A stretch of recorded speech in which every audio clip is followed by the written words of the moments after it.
Chapter 41 mood. संकेत, तुम्हारे zombie clone ने कोयला 21 प्राप्त किया है। तुम्हारे बेसिक माइनिंग अनुभव अंक +29। संकेत, तुम्हारे ज़ॉम्बी क्लोन ने कोयला 16 प्राप्त किया है। तुम्हारे बेसिक माइनिंग अनुभव अंक +21। संकेत, तुम्हारे ज़ॉम्बी क्लोन ने कोयला 22 प्राप्त किया है। संकेत, तुम्हारा माइनिंग स्किल स्तर 2 पर अपग्रेड हो गया है। आधे घंटे बाद जब ज़ॉम्बी कोयला ढूंढने में सफल हुए तो फैंग हेंग ने अपने कपड़ों से धूल झाड़ते हुए उठ खड़ा हुआ। अब समय हो चला था वापस लौटने का और यह देखने का कि आज रात का ठिकाना कैसा होगा। रात का समय करीब आ रहा था। झू यी और लू यू ने मिलकर झोपड़ी के आसपास कुछ ज़ॉम्बियों को साफ किया। फिर उन्होंने झोपड़ी के लकड़ी के दरवाजों और खिड़कियों को मजबूत किया ताकि रात में सुरक्षा बनी रहे। सभी ने मिलकर झोपड़ी के अंदर अलाव जलाया। आप दोनों ने इन दिनों काफी मेहनत की है। फैंग हेंग ने अपने बैग से आराम से ठंडी बियर निकाली और अलाव के पास रख दी। फिर उसने 2 कैन बियर झू यी और लू यू की ओर उछाल दी। मुझे खेद है कि मेरी स्किल बहुत परिपक्व नहीं है, लेकिन आज रात मैं खाना बनाऊंगा। आओ, मेरे हाथ का बना खाना चखो। यह एक बड़ा मांस का सींग कबाब था। यह था फैंग हेंग का अल्टीमेट स्किल। गेम में रेसिपी स्किल के जुड़ने से मांस का स्वाद इतना बढ़िया हो जाता था कि यह दुनिया से परे लगता था। इसी वजह से फैंग हेंग हमेशा अपने साथ एक बारबेक्यू ग्रिल रखता था। जब भी उसे भूख लगती वह खा लेता। उसने मांस के टुकड़ों को सींखों पर चढ़ाया और उन्हें ग्रिल पर रखकर एक शेफ की तरह घुमाता रहा। मांस के फैटी एसिड की तेलियता गर्मी में चटक रही थी। सींखों की खुशबू सीधे लू यू और झू यी की नाक तक पहुंच रही थी। वे अपनी लार रोक नहीं पाए। ज़ॉम्बी सर्वाइवल गेम में लू यू और झू यी पेशेवर खिलाड़ियों की तरह थे। उन्होंने गेम की रणनीतियों का काफी अध्ययन किया था, इसलिए उन्हें गेम की अच्छी जानकारी थी।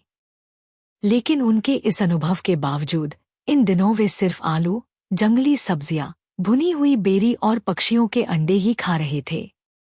उन्हें एक मुश्किल जिंदगी जीनी पड़ रही थी, जिसमें खाने के लिए मुश्किल से कुछ मिलता था। आखिरकार वे दिन भर सर्वाइवल पॉइंट्स कमाने और उन्हें विस्फोटकों के बदले में व्यापार करने में लगे रहते थे।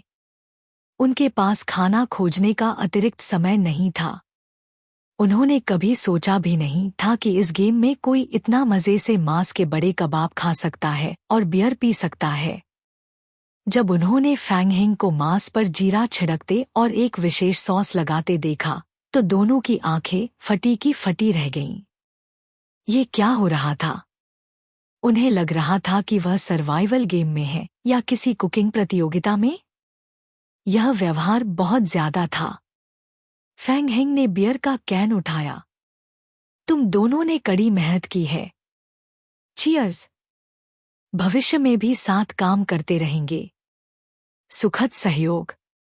अगर आपको भविष्य में हमारी मदद की जरूरत हो तो निसंकोच हमें बताइए। हम बहुत विश्वसनीय हैं। झू यी ने बड़ा मांस का सींग कबाब उठाया और एक बड़ा निवाला लिया। यह अद्भुत था। मांस का रस ताजगी से भरा हुआ था और उसकी फैट्स मुंह में फट रहे थे। मसालों का मिश्रण एकदम परफेक्ट था। हल्का सा स्वाद मांस की खुशबू को बढ़ा रहा था और नाक से गले तक बह रहा था। व्यंजन आत्मा को शांत कर सकते हैं और थकावट को दूर कर सकते हैं। झू यी कबाब खा रहे थे और बियर पी रहे थे। पिछले कुछ दिनों में उनका मूड काफी खराब था क्योंकि फैंग हेंग की हरकतों से वे लगातार प्रभावित हो रहे थे। लेकिन अब वे थोड़े बहुत सामान्य हो रहे थे और सर्वाइवल के दौरान यह खुशी का दुर्लभ पल महसूस कर पा रहे थे। उन्हें पेट भर गया। लू यू और झू यी ने जोर देकर कहा कि आज रात की पहरेदारी का जिम्मा वे संभालेंगे क्योंकि उन्हें खाने की इस सौगात का अच्छा बदला चुकाना था। फैंग हेंग ने कोई आपत्ति नहीं जताई। 5 मिनट बाद झू यी पहाड़ी दीवार पर पहुंचे। एक रात के बाद पहाड़ी दीवार में 10 मीटर गहरा गड्ढा खोदा जा चुका था। वह समूह जो उन्होंने कल देखा था, वे अपने पत्थर के औजारों से दीवार को पूरी ताकत से मार रहे थे। झू यी चुपचाप बैठ गए। उन्हें कुछ समझ नहीं आ रहा था। उनका मूड अचानक फिर से खराब हो गया। उनके बीच हल्की फुल्की बातचीत फिर से शुरू हो गई। ओह भगवान, हालांकि हमने आज कैदी स्नेक और उसके लोगों को हरा दिया है, फिर भी हमें सतर्क रहना होगा। ओह, फैंग हेंग चौंके। उसने बियर नीचे रख दी। वे फिर से आ सकते हैं। भगवान, यह मत भूलिए कि कुछ दिनों में गेम ट्रांसमिशन सेवा चालू हो जाएगी। झू यी ने फैंग हेंग को गंभीरता से समझाया। तब सभी लेवल 5 से नीचे के खिलाड़ी किंग ऑफ गॉड्स के गेम में अपने पॉइंट्स खर्च करके हमारे गेम की दुनिया में प्रवेश कर सकेंगे। कैदी स्नेक बदनाम है, लेकिन बहुत से लोग उसे छेड़ना नहीं चाहते। वह पहले एक डॉन नामक गेमिंग गिल्ड से जुड़ा था। इस बार वे जेल पर हमला करने में असफल रहे। उन्हें शायद यह एहसास हो गया होगा कि आप ही ने सुपरलार्ज शेल्टर बनाया है। अगर उसने जेल में जो कुछ हुआ उसकी रिपोर्ट गिल्ड को दी, तो मुझे डर है कि आप परेशानी में पड़ सकते हैं। डॉन, फैंग हेंग ने धीरे से बुदबुदाया और सिर हिलाया। उसे गिल्ड की यादें थी। डॉन की गेम में बहुत खराब प्रतिष्ठा थी। गिल्ड के ज्यादातर खिलाड़ी एक गिरोह के लोग थे। यह बात सच थी। जेल और भाड़े के सैनिकों के सामने आने के बाद फैंग हेंग को लगा कि उसे लालची दुश्मनों का सामना करना ही पड़ेगा। और समय के साथ गेम की पाबंदियां धीरे धीरे खत्म हो जाएंगी। 2 दिनों के बाद लेवल 5 से नीचे के खिलाड़ियों पर लगी पाबंदी हटा दी जाएगी।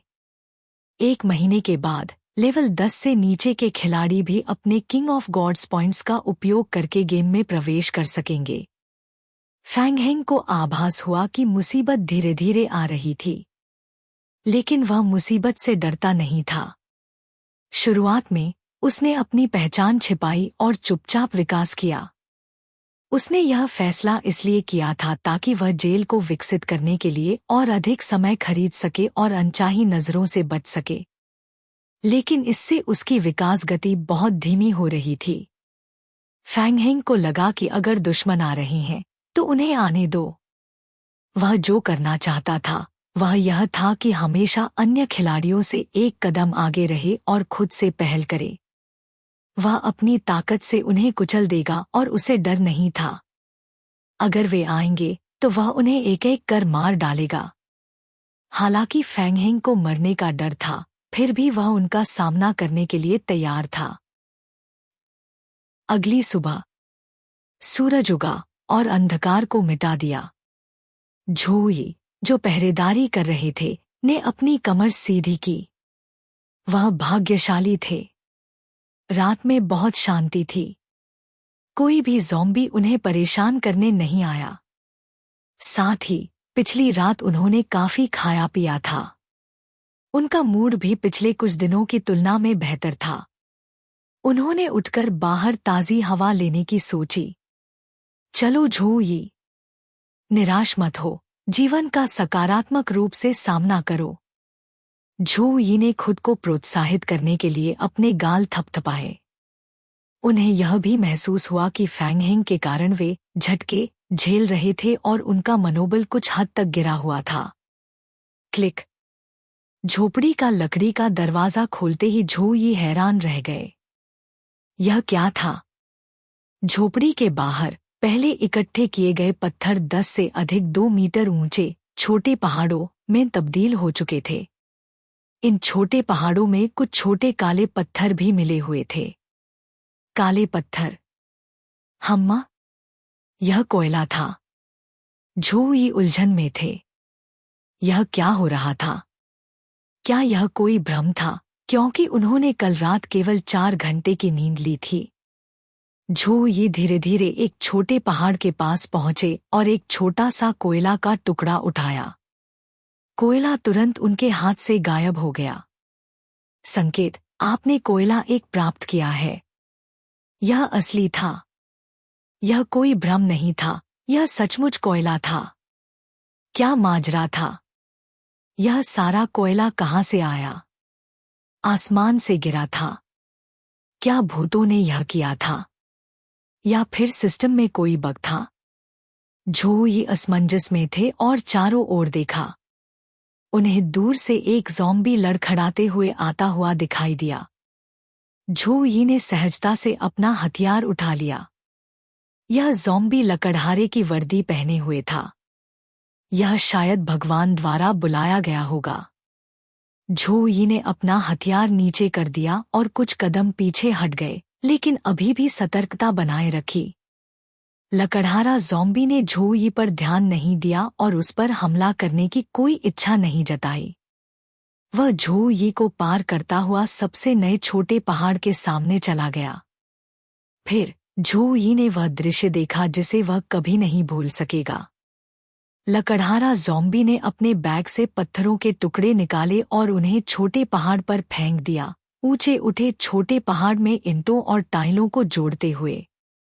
यह सब करने के बाद वह मुड़ा और उसी रास्ते से वापस चला गया। उसके पीछे एक के बाद एक दो और ज़ॉम्बी आए, जो वही काम दोहराते रहे। यह नहीं, ऐसा नहीं हो सकता। क्या ये ज़ॉम्बी सच में खदान से कोयला निकाल सकते हैं? झोई को लग रहा था कि वह पागल हो रहे हैं। असंभव। कैसे ज़ॉम्बी खिलाड़ियों की मदद कर सकते हैं? यह तर्कहीन है। उन्होंने तुरंत ज़ॉम्बियों का पीछा करने का मन बनाया, ताकि खुद अपनी आंखों से देख सके कि आखिर चल क्या रहा था।